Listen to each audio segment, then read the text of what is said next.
Okay, so a couple weeks back we made some orange marmalade from our cocktail tree. We had these huge oranges on it.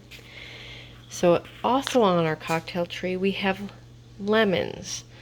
So a couple days ago we put lemons, plucked them off the tree and put them in our fridge about 2 days ago.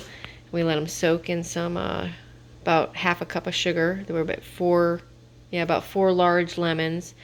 And then yesterday we had a fresh pineapple we cut up and we put that in there. So we're going to try to make orange pineapple marmalade. But I don't really follow directions too well, so I kind of put in what I want to put in. Some people boil the rinds and then to make them softer and get rid of all the white stuff because it's a little bit more bitter.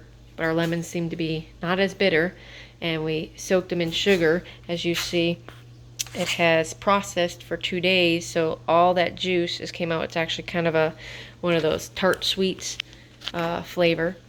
So what I'm going to do is I'm going to put it in the food processor so it's easier to boil down, so I'm not sitting here for 3 hours trying to boil marmalade down for the peels to get soft like it took the orange marmalade. It took like 3 hours to boil them down, and they were thick rinds.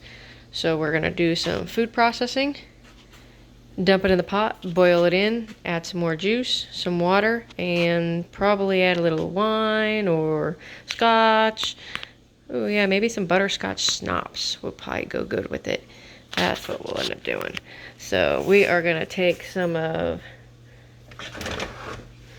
the rinds here and the juice, and we are just going to start scooping it in there, and we're going to process this down. And then once we process it down and get it in the pot, we'll let you know what goes on.